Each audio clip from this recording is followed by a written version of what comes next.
सुबह जल्दी उठने के बाद मैं सीधा पहुंच गया था अपने काम पे। काम पे जाने के बाद ईशान लगा रहा था झाड़ू। मैंने सोचा क्यों ना एक ब्लॉग बनाया जाए। ये मेरा पहला ब्लॉग है। दोस्तों झाड़ू लग चुकी थी, माल फैल चुका था। माल फैलने के बाद थोड़ी सी क्रेट रह गई।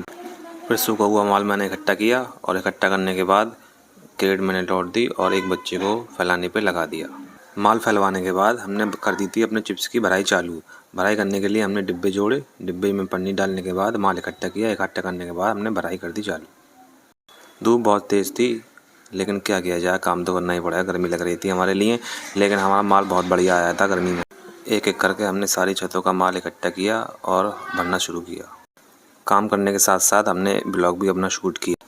माल हमारा भर चुका था, बस थोड़ा ही रह गया था। तब तक आ गई गाड़ी। गाड़ी लोड करने के लिए 2 लोग आए हुए थे और ये दोनों लोग हमारी बहुत पहले से गाड़ी लोड करते हैं। एक एक करके इन दोनों ने अपनी अपनी गाड़ियों में डिब्बे लोड किए। दोनों की गाड़ी लोड कराने के बाद मुझे जाना था दोस्त की शादी में।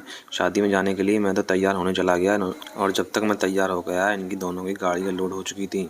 अब मैंने इनसे कहा अब तुम अपनी गाड़ी लेके जाओ। इन दोनों को भेजने के बाद मैंने गोदाम में मारा ताला। ताला मारने के बाद सीधा पहुँच गया मैं दोस्त की बहन की शादी में।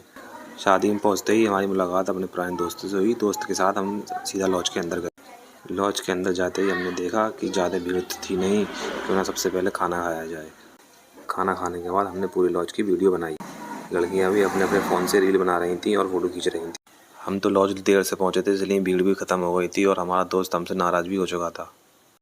सोचा दोस्त को तो बाद में मना लेंगे, क्यों ना इन्जॉय किया जाए। इन्जॉय करने ही जा रहा था जब तक आ गई मेरी प्यारी सी भतीजी। इसको चाहिए मोबाइल। लॉज में हमने 2 घंटे बिताए। 2 घंटे बिताने के बाद मुझे आने लगी थी नींद, क्योंकि सुबह 5 बजे का उठा हुआ था मैं। और हमने कहा चलो घर चलते हैं। टिर्री में जगह भर गई थी इसलिए मुझे पीछे खड़े होकर जाना पड़ा। Good night.